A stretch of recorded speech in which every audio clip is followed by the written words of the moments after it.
Now, the silence has broken.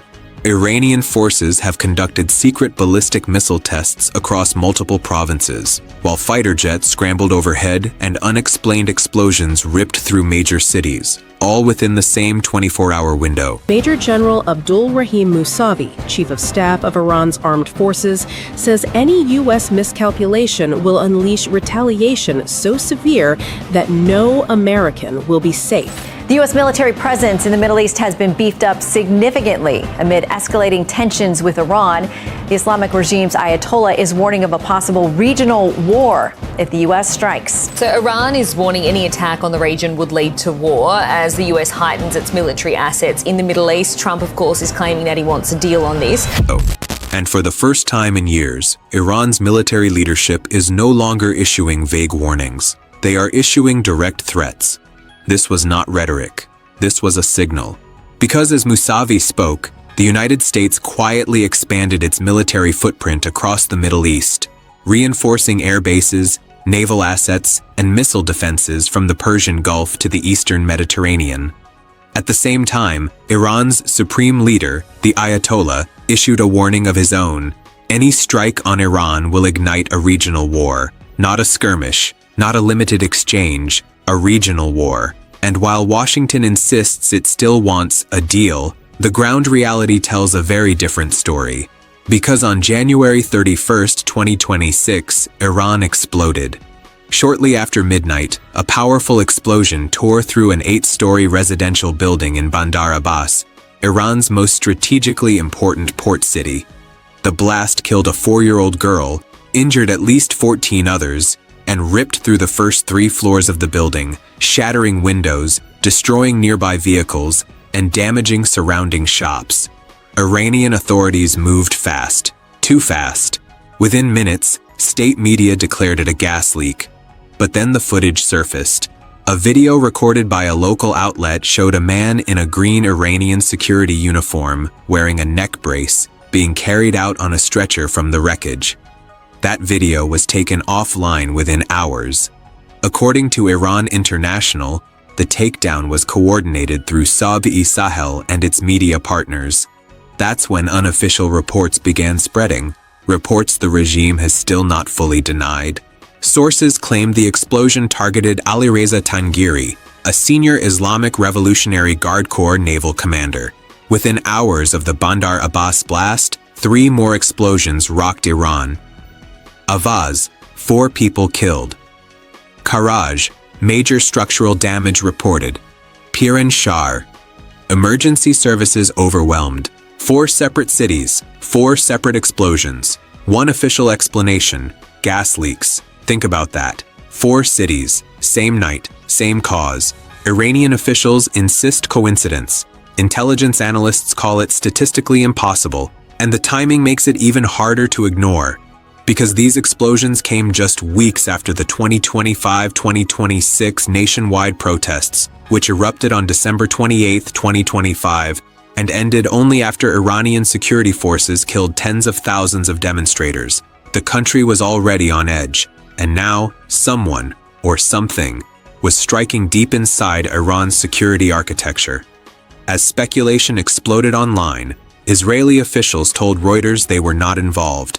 2 senior Israeli sources denied responsibility for both the Bandar Abbas and Avaz blasts. The Pentagon declined immediate comment. But denial did not calm the situation, because Bandar Abbas is not just any city.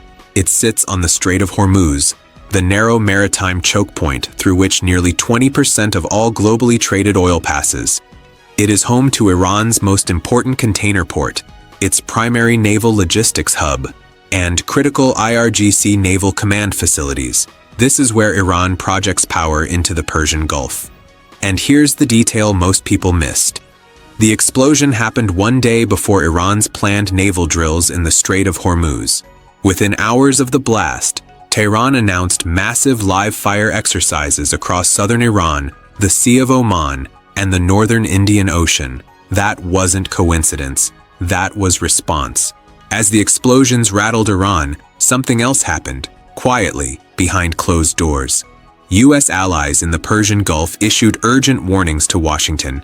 According to the Washington Post, Multiple Western officials confirmed that Gulf partners told the U.S. that Iran's missile capabilities remain dangerously intact, despite previous claims of damage during last year's 12-day war with Israel.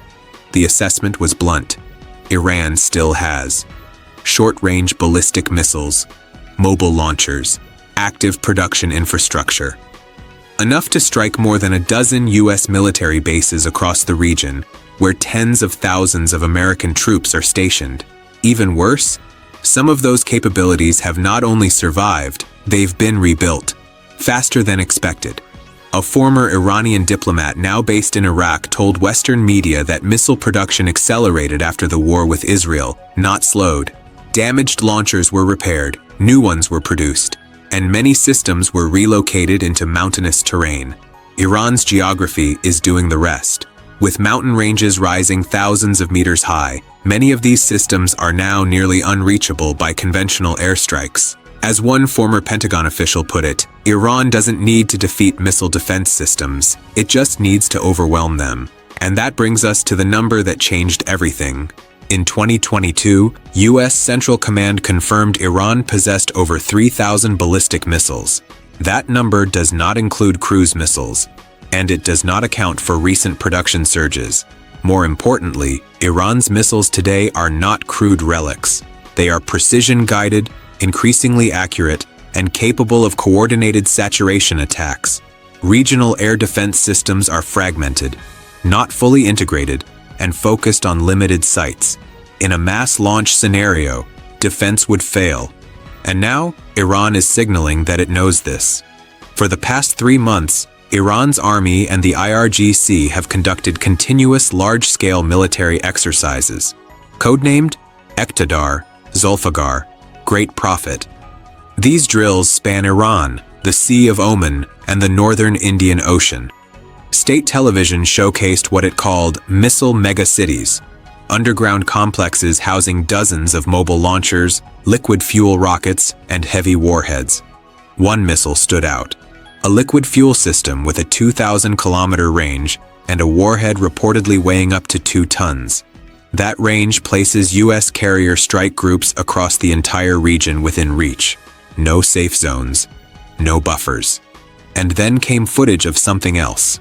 A secret underground naval base along Iran's southern coast. Inside, hundreds of missile-armed speedboats, naval mines, new anti-ship cruise missiles. This wasn't deterrence, this was preparation. Just as analysts were processing the missile data, leaked Russian defense documents surfaced. They revealed a $6 billion agreement between Iran and Russia for 48 Su-35 multi-role fighter jets. Delivery timeline, 2026 to 2028. The documents listed avionics shipments, electronic warfare systems, heads-up displays, full weapons integration. Even more alarming, the leak suggests partial domestic assembly inside Iran, potentially through the Iran Aviation Industries Organization. That means something unprecedented. Iran may be laying the groundwork for domestic fourth-generation fighter production. If true, this changes the regional air balance permanently. During last year's 12-day war, Israeli aircraft exploited limited air access to strike Iranian missile launchers before deployment, but Iran's underground missile cities ensured survival. Hundreds were destroyed, enough remained, enough to matter. And now, with rebuilt arsenals, hardened infrastructure, and incoming advanced fighter jets, the equation has shifted. Saudi Arabia and the UAE are upgrading defenses, while refusing to support offensive action. Israel is recalculating preemptive strike options against targets buried deep underground. Turkey is positioning itself as mediator, while guarding its own borders. The European Union is split, the United Nations is paralyzed, and Iran? Iran is testing, rebuilding, preparing. Because the explosions in Bandar Abbas were not the beginning, they were the warning. By the time dawn broke over Iran on January 31st, one thing was clear inside Western intelligence circles. Those explosions were not random, they were not accidental, and they were not isolated. They were messages, and messages like these are never sent unless someone wants to be heard. Behind the scenes, Analysts began reconstructing the blast patterns, locations, building types, casualty profiles, and proximity to military infrastructure. A disturbing pattern emerged. Each explosion occurred near sensitive IRGC-linked zones, particularly naval and logistics command areas. Bandar Abbas was the clearest signal of all. Not only is it Iran's most important port, it is also the operational nerve center of IRGC naval strategy in the Strait of Hormuz. This is where fast attack boats are coordinated, naval mines are staged, anti-ship missile deployments are planned.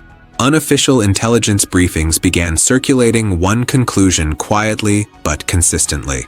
These blasts appear designed to probe Iran's internal security, not to destroy infrastructure, but to test response speed, information control, and command resilience. In other words, someone was asking, how fast can Iran react when it's hit at home?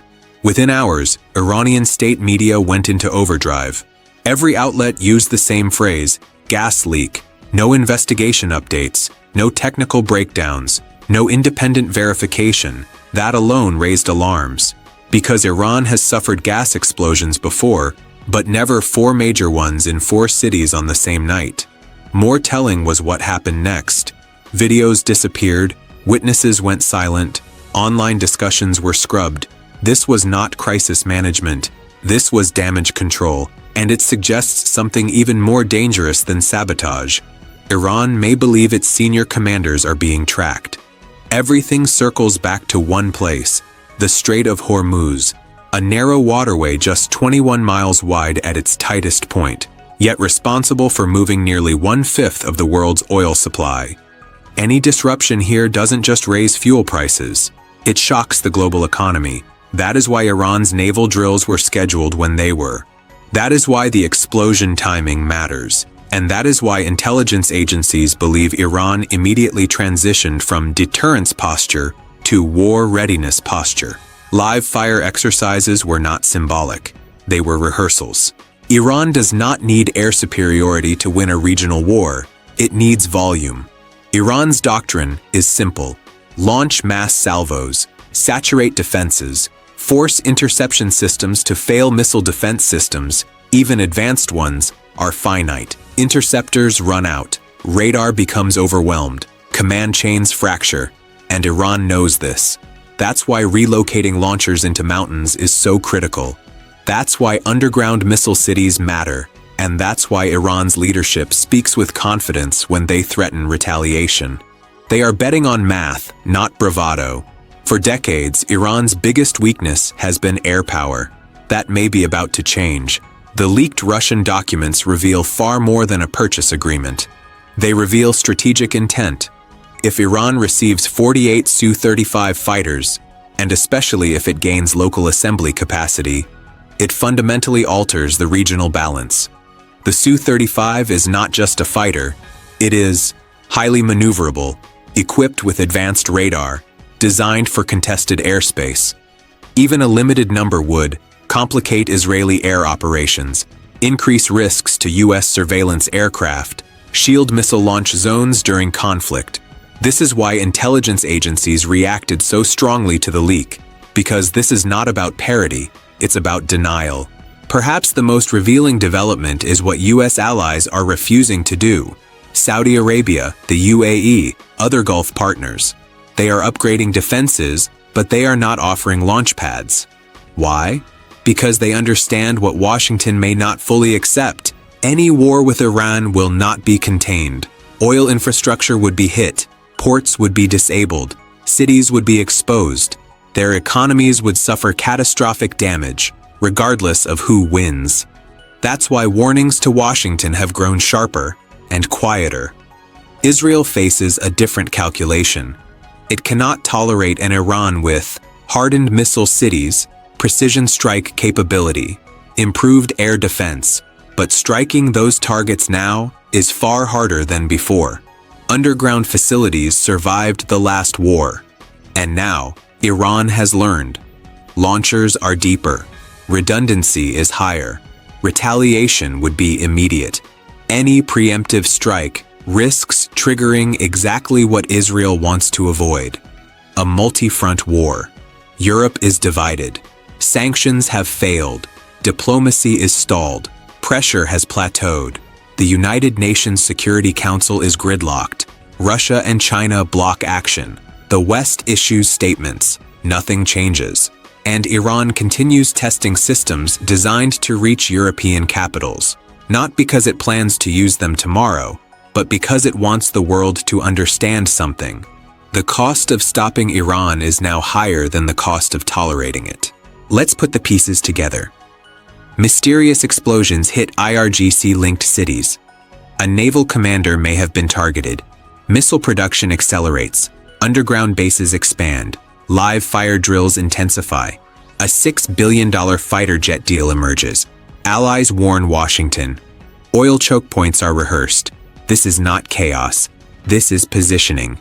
And the most dangerous moments in history are not when war begins, but when everyone believes they can still stop it.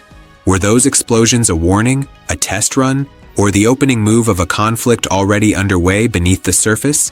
One thing is certain: the region is tighter than it has been in decades. The margin for error is razor thin, and the next escalation may not come with a warning at all. If you want clear-eyed analysis that doesn't sugarcoat reality, like this video, subscribe for ongoing updates. Hit the notification bell so you don't miss what comes next, because when the next move happens, you'll want to understand it before the world reacts.